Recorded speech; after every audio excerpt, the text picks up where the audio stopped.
And let's get started. The first one is personal development.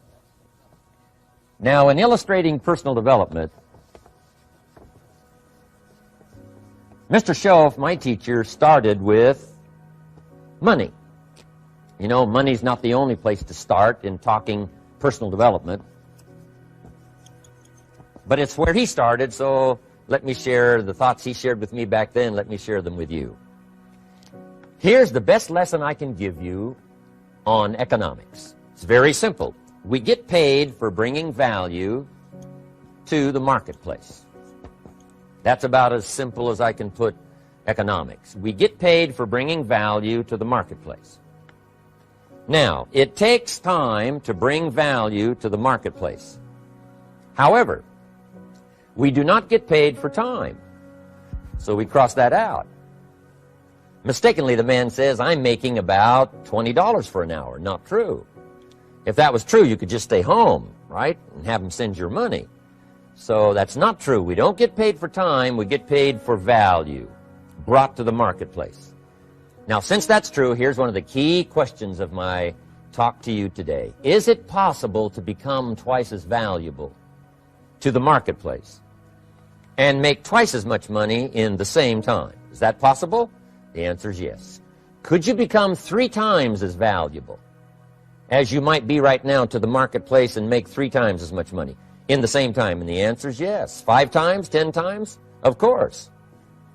America is unique. It's a ladder to climb. It starts down here, let's say, at $5 an hour, and it keeps going up.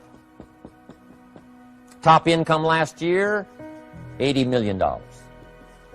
The guy who runs Coca-Cola. Now, that's a heck of a ladder. That's why everybody wants to come here, right? The boat people are not headed for Vietnam. People haven't plotted and schemed for 50 years saying if I could just get to Poland, everything would be okay. Not true. Everybody wants to come to America. And the reason is because we've got the best wind ever blowing in our favor. We've got the best economic opportunity anybody's had in 6,500 years. And all you have to do is understand it and take advantage of it. Now, there's some key questions to ask here. Why would the marketplace pay someone only $5 an hour? Very simple answer. They're not very valuable to the marketplace. Now, we must underline to the marketplace. This person might be a very valuable brother. Yes. Member of the family, valuable. Yes. Valuable member of the church, of course. Valuable citizen of the country? Yes. Valuable in the sight of God? No doubt. We're all of equal value in the sight of God. But if you're not very valuable to the marketplace, you don't get much money. You say, well, it shouldn't be that way. Well, then you got to start your own country. You know, this one's been in process for 200 years, and this is the best we've been able to come up with so far. But here's the key. You don't have to stay here. Now, there was a big debate in Congress last year that this $5 was not enough, should be 6, should be 6, should be 6. But we don't need legislation. 6 is already on this ladder. The next step up. You know, if you work for McDonald's, they'll pay you $5 an hour to take out the trash. If you whistle while you take out the trash, they'll pay you $6 an hour. So we don't need that legislation. You just need to take lessons on how to whistle. Have a good attitude. Now, as you begin to climb this ladder, why would the marketplace pay some people $50 an hour? Answer, evidently, they must be more valuable to the marketplace. 10 times more valuable. And is that possible for someone to be 10 times more valuable and earn $50 an hour instead of 5? And the answer is yes. That's what America is all about. Now, why would the marketplace pay some people $500 an hour? Evidently, this person must be much more valuable to the marketplace. That's what's important to understand, to the marketplace. And would the marketplace pay one person $80 million for 1 year's work? And the answer is, of course. If you helped a company make $1 billion, would they pay you $80 million? I'm telling you, it is possible. And that's why America is so exciting. That's why this financial ladder is so exciting. It's possible for all of this to come true for all of you, no matter where you start. As a student in school, just getting started out there in the workplace, This is all possible for you. Now, Mr. Shoaff gave me the clue on how to climb this ladder as high as I wanted to climb. Now, we're talking primarily economics here. There's a lot of other ways to become valuable to your family, valuable to your friends, valuable to the community, valuable to the team, right? Valuable to the team effort, valuable to the concert. But here's what he said to me. In climbing this ladder economically, all you have to do is work harder on yourself than you do on your job. Once I heard that, it made sense to me. I kept hoping that everything else would change around me, found out that if I went to work on myself, worked on my skills, worked on my language, if I became better than I was each year, if I grew in skills and language and vocabulary and competence, then I would become attractive to the marketplace. Not very long ago, a company called me and said, Mr. Rohn, we're expanding internationally. We'd like to have a bit of your expertise to help us. Would you give us a bit of your time? We'll add some millions to your fortune. And I said, okay. And I thought later, isn't that interesting? They would call me. Then my second thought was, of course they'd call me. Who else would they call? I can get the job done. Now, what a contrast for me, farm boy from Idaho, raised in obscurity, parents of modest means, broke when I was 25. How come I would get a telephone call and someone offer me a lot of money to help them in expanding around the world? Simple answer, evidently. Something happened to me between age 25 and where I am today. And I can tell you where it all started. From my teacher, Mr. Shoaff, who said to me, we don't have to change what's going on out there. That's the wind that's blowing. All we have to do is change what's going on in here. And now there's several ways to do that on personal development. And let me give you those ways. Here's the first one. We must learn from personal experience. Pretty simple. Learn from what happens to you. Take a look back over the last few months. Did you make some mistakes? How could you correct those for the future? Take a look back over the last year. Have you done it right or done it wrong? Let's correct it for the next year. Learn from your personal experience. Mr. Shoaff asked me when I first met him, he said, Mr. Rohn, how are you doing? You've been out there now 6 years. And I said, I'm not doing very well. He said, I suggest you not do that anymore. What a simple, swift analysis to my situation. He said, if you keep doing it, the next 6 years will be like the last 6. You don't want that to happen. Let's make the changes. So learn from your personal experience. Now here's number 2, why I came to share this video experience with you today. And that, I call it OPE, other people's experiences. That's me, other people. That's your teacher, other people. That's your friends and colleagues, other people. The people you meet that can pass along to you their experiences, what's happened to them, the mistakes they made, how they corrected them, how they changed their health and changed their bank account and changed their income and changed their future. That's it, other people. Now, there's 2 kinds of people to learn from. One is failures. It's too bad failures don't give seminars, right? That would be valuable. Bring your notebook. Have them tell you how they lost it all and threw it all away, threw their health away and threw their friendships away and things didn't work out well. That would be valuable. But now then we must also learn from positive, people that have done well. They've got the health, and so we ask them, how did you become so healthy? They've got the skills, so we ask them, how did you become this skillful? They've got the income, so we ask them, how did you get here in such a short period of time? So now here's what's important in personal development. In learning from other people, we learn, number 1, by observation. We learn what we see. We watch people that are successful in what they do. In sports, we watch their disciplines. In business, we watch their disciplines.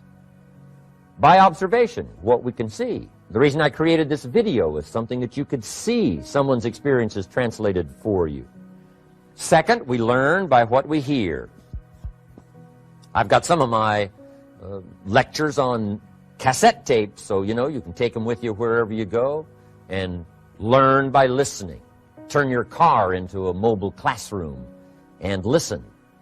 And then listen to the sermon on Sunday morning. Listen to the lectures. Listen to the teacher. Listen to someone who's got something good to say. And then number 3 is vitally important on personal development, and that is read all the books you can possibly read in your lifetime. Mr. Schoaf got me started on my library. I've got one of the better libraries. Haven't read everything in it, but I feel smarter just walking in it. My library. At least I was smart enough to buy it. Now I got to be smart enough to read it. And then, of course, I got to be smart enough to decide what's valuable and then do it. But this one is very important. Become a good reader. Some books that helped change my life. Mr. Schoaf recommended, of course, the Bible. And my parents made sure I was a pretty good scholar by the time I was 18. That's been so beneficial for me, drawing from those illustrations, reading about those stories, people who made it and people who didn't make it, and what the difference was. And then other books that helped to really change my life. One called Think and Grow Rich by Napoleon Hill. And then a book that helped me become financially independent by the time I was 31. And that book is called The Richest Man in Babylon by George Clason. And I'm going to share a little bit of that book with you when I get to financial independence today, our 3rd subject. But I started reading the books, attending the classes, making sure that I got in front of people that had something good to say. And then I started keeping a journal. One of the major things my teacher taught me was to keep a journal. He said, don't trust your memory. If you hear something good, just make a little note and write it down. Now, at first I took, notes on pieces of paper and torn off corners and backs of old envelopes. And it didn't serve me well, thrown in a drawer. Then I learned to keep a journal, a bound copy of all my notes. So I would suggest you do the same. Things that impress you, a poem that impresses you. When you attend a class, some of the ideas that impressed you, jot them down. You read something in a magazine, right? Some ideas. Take those out, put them in your journal. Keep a good journal the rest of your life. This will serve you well. My journals make up a significant portion of my own library. And if you saw my library and saw my journals, I tell you what you'd have to say. This is the library, and these are the journals of a very serious student. No wonder Mr. Rohn is invited to lecture and speak on his experiences around the world. So I want the same thing to happen to you. Value captured that you can resort to later. Go back over it and review it and let it become valuable to you. So that's my first subject, personal development. Work harder on yourself than you do on your job. Develop the skills. Learn the lessons. Take the classes. Absorb all that is being taught to you these days. And then later on, of course, you can sort it out, what's valuable to you and how to refine it for your business and for your life and for your future. But the main thing is to get it and start this process of personal change, personal development. And let me say it one more time. If you will change, everything will change for you.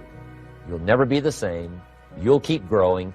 As you look back on a few months, look back on a few years, you won't believe the progress you can make. Economically, your relationship with your family, your friends, and whether you're in sports or economics or whatever, I'm telling you, that whole process of committing yourself for personal change, personal value, can really make your life unique and worthwhile.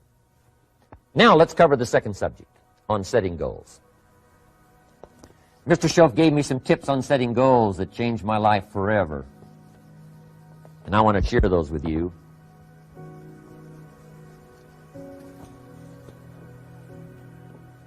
So let's talk about setting goals, and I also want to tie it to personal development, and you'll see how I'm going to do it as I progress here. Setting goals. We need to take a look into the future. There are 4 things to consider in terms of attitude. One is how you feel about the past.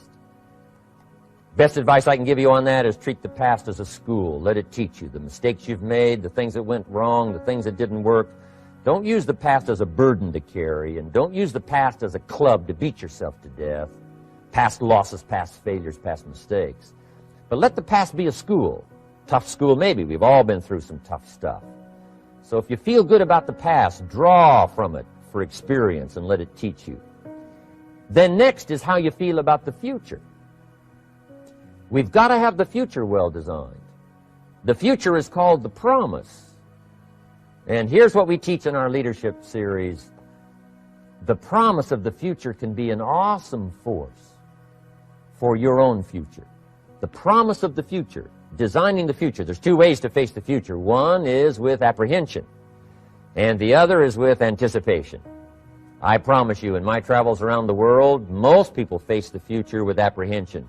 And here's why. They don't have it well designed. They've sort of left that up to someone else to fix. But here's the best way to face the future, with anticipation.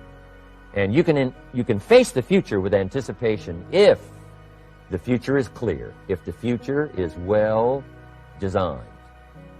And I would like to have you consider some thoughts with me that help me to really change my future by giving it some thought and some consideration. And here it is. In setting goals, it's very simple. Number one, decide what you want. You just take a little time. You sit down and say, what do I want? What kind of skills do I want? What kind of income do I want for the future? What would I like? Where would I like to go? Places I'd like to visit. Habits I'd like to acquire. Skills I'd like to have. You just take a little time to think about what you want. Economics, friendships, people you'd like to meet, places you'd like to go. You just take some time. And then I suggest, when you've thought about what you want for the future, make a list. Just jot it all down.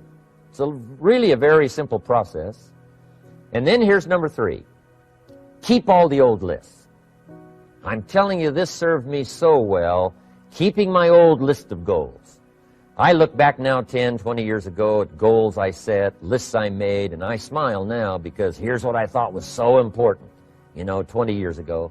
Now some of those things aren't even on my list. I've got a new list. I've grown. I've changed. I've matured. But I give you that advice. Decide what you want. Number two, write it down. Number three, keep the old lists. And then here's number four. When you get something that's on one of these lists, check it off. Part of the fun of having a list is checking it off. And then if you can add some drama to checking it off, see, that's what really helps. I set a goal to go to Spain many, many years ago. And when I finally made my first trip to Spain, I had that journal with me that had that list in it. And while I had my journal on my lap, waiting for the wheels to touch down in Madrid, I waited until the wheels touched the runway, and I checked it off. Just adding a little drama. So, part of the fun of having a list is checking it off. Now, here's what's important about the lists and designing your future. If the future gets clear, the price gets easier. Because you got to remember, for every promise, there's a price to pay. Everybody's got to pay the price. Everybody's got to do the deal. Everybody's got to do the disciplines. Everybody has to pay. But here's what I've discovered. If the promise is clear and powerful, the price is easy to pay. The price is some classes. The price is a few books. The price is a few disciplines. The price is finding something that'll make your life better, make you grow, make you change, make you develop. So the first part of the key is to design the promise. Then, what is the price to pay? I'm telling you, the price will be easy. Anybody in my audience can pay it, no matter where you are, where you come from. Color doesn't matter, religion doesn't matter, where you grew up doesn't matter, circumstances don't matter. I'm telling you, if you'll make the promise of the future clear for yourself, the things you want, the places you want to go, the things you want to have, the person you want to become, the skills you want, the homes you want, the future you want, the friends you want, all of the values of life that you could possibly want. If you'll make that clear, make those lists, and be serious about it, I promise you it's an easy price to pay. Anybody can pay it. And the best advice I can give you is, if I can do it, you can do it. Farm boy from Idaho, raised in obscurity, I changed my life, turned it upside down, turned it all around, found economics, found future, found promise, and if I can do it, you can do it. So, start setting your goals and see if you can't get a better excitement going for the things you want to accomplish for the future. Now here's my third subject, and that's called financial independence. Oh, by the way, before I get to financial independence, let me cover one more point.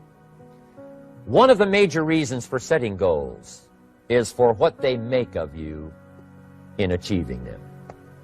My teacher advised me when I first got started at age 25, he said, Jim, why don't you set a goal to become a millionaire? He said, it's got a nice ring to it. you know, enough zeros to impress your accountant. And he said, I'm here to help you. You're only 25 years old. You've been to 1 year of college. You've got a beautiful family, every reason to do it. Why don't you set a goal to become a millionaire? And he said, here's why. And I thought, he doesn't need to teach me why. Wouldn't it be nice to have $1 million? He said, no, then you'll miss it. He said, here's why. For what it will make of you to achieve it. I'm telling you, that statement changed my life. Set the kind of goals that will make something of you to achieve them. He said, now, once you become a millionaire, what's important is not the money. I thought, that's kind of strange teaching. He said, honest, it isn't important. He said, you could just give the money away. Now, I did better than that. I lost it all. By the time I was 31, I was a millionaire. By the time I was 33, I was broke. And I'll tell you a little bit about that story later. But when I lost all my money, guess what? I found out Mr. Shoaff was right. What was valuable was not the money. What was valuable was what I became to earn the money. The skills I had, the knowledge I had about the marketplace, the values that I had going for me. They were more valuable than the money. And here's an important statement to remember. It's not what you get that makes you valuable. It's what you become. So part of the key here is to set the kind of goals that will make something of you. Don't set them too low so that you don't have to grow and you don't have to read and you don't have to try and you don't have to stretch. Don't set them too low. And then don't sell out. Don't go for something that's going to cost you your virtue or cost you your values or sell out your principles. There's a good middle road here to follow. Goals that will inspire, goals that will help you grow, change, develop, and become better than you are. Okay. Now let's talk about financial independence. How to become rich by 40, 35 if you're extra bright, much sooner if you find an opportunity like I did. Let me show you how I did it. Financial independence. First of all, I like the phrase financial independence. Some people are a little bit concerned about using the word becoming rich or becoming wealthy, and I can understand that. I struggled a little bit with this. Is it okay to go for becoming rich, go for becoming wealthy? And maybe that's a bit too strong a word or strong a term. So here's what I've come up with that I think is comfortable for me, and that is how to become financially independent. I think it's every person's heritage here, especially in America, to become financially independent. Now, let me give you my definition of financial independence. Financial independence is the ability to live from the income of your own personal resources. Financial independence. Now, it depends on how you want to live. If you need $2,000, $3,000 a month, if you need $4,000 or $5,000 a month, if you need $10,000 a month, some people may need, $100,000 a month.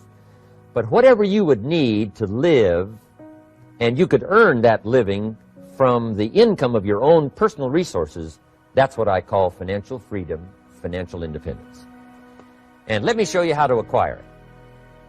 If you start at age 15, between ages 15 and 35 is 20 years.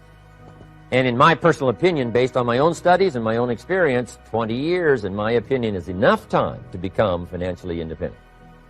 If you're not, you don't live in the wrong country. Probably what's happened is you have the wrong plan.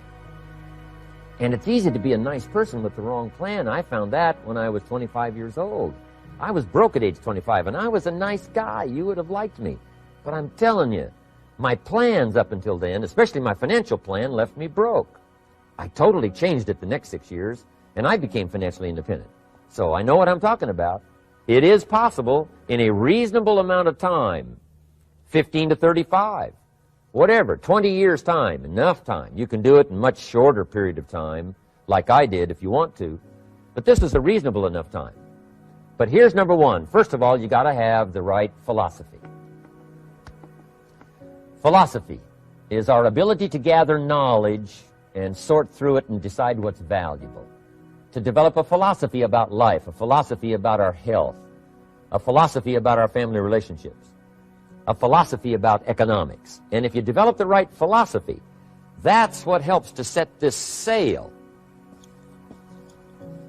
so that in 6 years it takes you where you want to go, instead of winding up like I did that first 6 years of my economics, broke, no money, empty bank account. The right philosophy. Now let me give you a couple of philosophies to consider. Here's the first one. It's called the philosophy of the poor. And here it is. Poor people usually spend their money and invest what's left. That's the philosophy of the poor. Now here's the philosophy of the rich. Rich people invest their money and spend what's left. And here's the startling answer. It really doesn't matter what the amount is. What's most important is not the amount. What's really important is the philosophy. So I would ask you to adopt this philosophy of spending after you have invested. Invest first, then spend. And I've got a little formula that I'm going to share with you. Now, what should a child do with a dollar?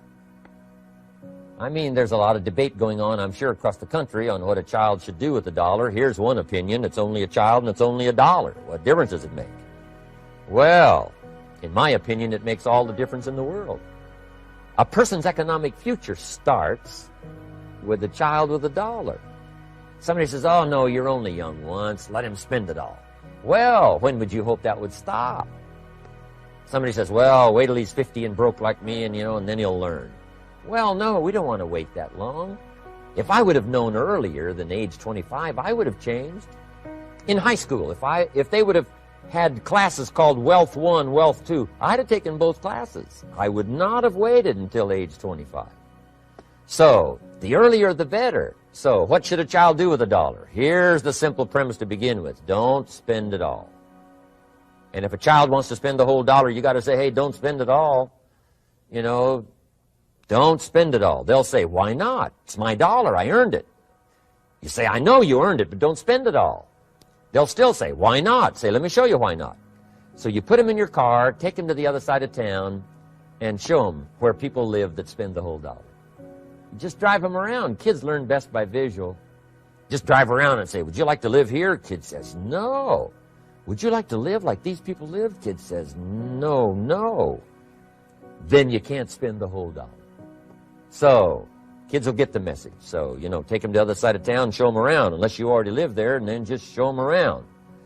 Anyway, don't spend the whole dollar. Now, let me give you my best view of what to do with a dollar. And I promise you, if you started at age 15, now if you're over 15, right, you've still got plenty of time. You still got 20 years. If you're 30, you still got 20 years. I mean, you still got plenty of time to start what I'm about to share with you. What to do with a dollar. Here's my first bit of advice. Never spend more than 70 cents. Never spend more than 70 cents. Now, you got to pick some number, and the number you pick is going to be determined by your philosophy. It's going to be determined by what you've been taught or your experience teaching yourself. When I first met my teacher, Mr. Schoaf, I was at about 110% of each dollar. I'm down at budget finance, hawking my furniture and my car one more time. And then I learned a whole better formula for financial independence. Number one, don't spend more than 70 cents. Now, kids say to me, well, okay, what do I do with the other 30 cents? And here's what I teach them. 10 cents for charity. Charity or church, or helping people that can't help themselves. 10 cents to support worthy projects. Projects that you feel good about. 10 cents out of every dollar. It's called being generous with part of what you've taken out of society. Now, in my opinion, nothing teaches us character better than generosity. No class, no teacher, no book teaches character better than generosity. And the best time to start is when the amounts are small. And I know if kids learn these lessons well, they'll give a dime out of a dollar, help people that can't help themselves, support worthy projects. Or if you belong to a church, they teach tithe, piece of. That's very important. Now, because when the amounts get larger, sometimes it's a little more difficult. Giving 100,000 out of $1 million, someone says, oh, if I had $1 million, I'd give 100,000. I'm not sure. That's a lot of money. So the time to start is when the amounts are small. 10 cents out of the dollar. Okay, next 10 cents I call active capital. Active capital means do something to make a profit. Active capital. Set aside a portion of your income. Wages are okay, but I'm telling you, wages will make you a living. Profits will make you a fortune. So set aside part of your income as capital, called active capital. Any kind of project you can possibly think of, you can possibly come up with. I'm going to write a new book, I think, for kids. I think the title is going to be, Of Course Kids Should Pay Taxes. It's kind of an interesting title. In California, kids do pay taxes. When a child walks into 7-Eleven, buys something that costs $1, the proprietor says, give me 7 more pennies. And the child says, hey, what's these 7 pennies for? And the proprietor says, that's the taxes. Kid says, well, hey, I'm only 8 years old. Proprietor says, congratulations, you're my youngest taxpayer.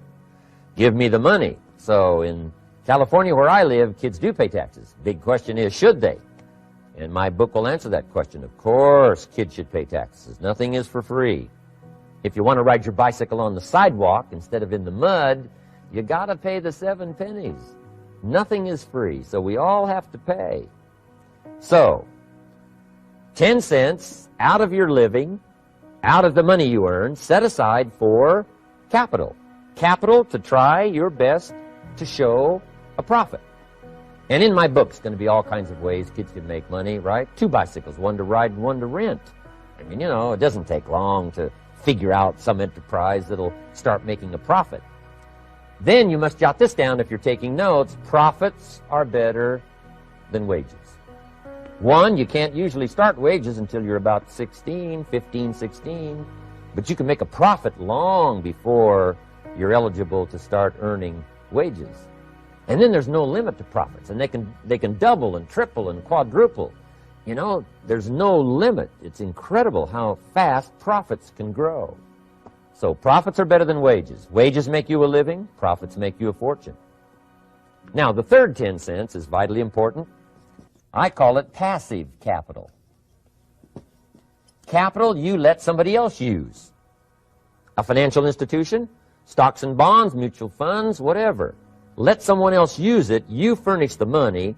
They use it to make a profit, but they pay you for the use of it, called interest. And here's one of the things that'll make you financially independent fairly quickly, and that's called compound interest. And this is how you get it. Letting someone else use a portion of your money, your substance. They show the profit, they pay you interest. And this passive capital, I'm telling you, over a sustained period of time, if you'll develop this little 10, 10, 10, and 70, especially starting at age 15, I'm telling you, by the time you're 35, you will be financially independent. You'll have the ability to live from the income of your own resources. And then one more point on passive capital. There's a Bible philosophy. I'm an amateur on the Bible. But there's a Bible philosophy that teaches the borrower is servant to the lender. And if you want to be in a powerful position as you grow older, finally when you become mature, maybe have your own business, things have worked out for you for the future, the position you always want to be in is the power position. And that's called the lender. The lender is the power position. So if kids learn early enough, and then you ask them what they'd like to be when they grow up, I'm telling you, once they understand, they'll say, well, one of the things I want to be is one of those lenders. That's the power position, not the spender. No, you'll be pitied the rest of your life if you just become a spender. You got to become a lender. And I think this is one formulas to follow. 10 cents out of every dollar. Let someone else use it. Be the lender, power position. Then try to show a profit. Can't we teach our children how to take $1, search the neighborhood, find a broken wagon, pay $1 for it, bring it home, you know, clean it up, sand it until it's clean, paint it red till it shines, straighten out the wheels till they're true, take it back to the neighborhood, sell it for $5? Anybody can do that. Now, does the child deserve $4 profit? And the answer is yes. Society now has a mended wagon. And that's what America's all about. Finding something, touching it, making it better, making a profit, taking part of your resources, helping people who can't help themselves. Let someone else use it to make a profit. Some projects require more capital than one person has. Exciting. and then let them pay you for the use of it? America's had this philosophy now all these years. Communism has taught all these years capital belongs in the hands of the state, not in the hands of the people. We've been teaching all these years capital belongs in the hands of the people, not in the hands of the state. And we turned out to be right. Capital in the hands of the kids, capital in the hands of the people. Enterprises that make a profit, enterprises that grow. It's the hope of our future. So that little simple formula, I hope, will help you. Now, one more key on financial independence, and that is attitude. Attitude. Here's number one. I used to say, I hate to pay my bills. My teacher straightened me out on that. He said, let's see, Mr. Rohn, what you hate to do is pay $100 on an account and reduce your liabilities and increase your assets. I said, well, no, not if you look at it that way. He said, well, it all depends on how you look at it. So wouldn't you love to pay your bills, reduce your liabilities, increase your assets? You got to have that kind of attitude. I found out the same attitude about taxes. I used to say, I hate to pay my taxes. And Mr. Shove said, well, that's one way to live. But don't you understand? Taxes is how we care and feed the goose that lays the golden eggs. Wouldn't you want to do your share? Someone says, yes, but the goose eats too much. Probably true. But hey, we all eat too much. We all need to go on a diet. Better a fat goose than no goose. So I finally became a happy taxpayer. Now, I think taxes are too high, so I'm working to get taxes lowered for our economic future. But then whatever they turn out to be, I gladly pay and do my part, because that's what makes the whole system run, each of us doing our part. Now, I want these three subjects to be valuable for you. I want them to have meaning for you. I want you someday to be financially independent. I want you to have the personal development so that you feel good about yourself. If I had a chance to meet you someday, I'd like to have you show me the list of goals that you've got started and say, Mr. Rohn, here's some I've already checked off. Here's the books I'm reading. Here's what's happened. I'm developing the skills. I'm better this year than I was last year. I've got more self-confidence. My skills are developing. That's what I want for you, and that's why I took the time to come and share in this video message with you. I do seminars all around the world, but this is one way that I can reach out and touch you in case you can't come to my seminars, wherever I am. Maybe this video will reach you somewhere, and it'll have an impact on your life. And what I'd like to do is later hear about it, a letter, phone call, or to have a chance to meet you in person. And now I'd like to leave you with these 4 questions, called questions to ponder. These questions were valuable for me, and I want to make them valuable for you. Here's the first one, why? We all ask why we should work this hard, why take that many classes, why go to school that many years, why take the notes, why read the books, why work that hard, why put yourself through the push-ups and the disciplines, why? Good question, why? Best answer to why, I think, is the second question. Why not? Why not see how many books you can read, how many classes you can take, how many skills you can develop? Why not see how valuable you can become to the marketplace and to your friends and to your family? Why not see what you can make of yourself? Why not see how far you can go, how much you can see, how much you can earn, how much you can share? Why not? That's the heritage all of us have, in America especially, is to see what we can make out of our lives now that we've been given this extraordinary opportunity. Now, my third question I'd love to ask you in person. But since I can't do it in person, I want to ask it of all of you. But I want you to take it personally. And my third question is, why not you? Why not you with good self-esteem? Why not you starting to change and setting goals? Why not you starting to make progress toward financial independence? If I can do it, you can do it. I wished I had a lot more testimonials here today besides mine. A whole steady stream that would come by and tell you their story. Someone who started with nothing, finally run a big enterprise. A mother who was on welfare, now she owns her own business. In addition to my story, I wish I had a lot more. And if all of them told their story, guess how they would probably wind up their story? They'd probably say, just like me, why not you? If we can read, you can read. If we can change, you can change. If we can figure it out, you can figure it out. If we can turn it around, you can turn it around. There isn't anything you can't accomplish. That's what those testimonials would say. And so I want to say it to you personally. Why not you? You've got the brains, you've got the stamina, you've got the vitality, you've got the interest, you've got your life ahead of you, you've got the future. You can do it. If anybody can do it, you can do it. If one of us can do it, hey, we all can do it. And now here's my last question. Why not now? This is a good time as the 20th century starts to wind down, a few more years as we get ready for century 21. What a good time to set your goals, work on yourself, work on your skills.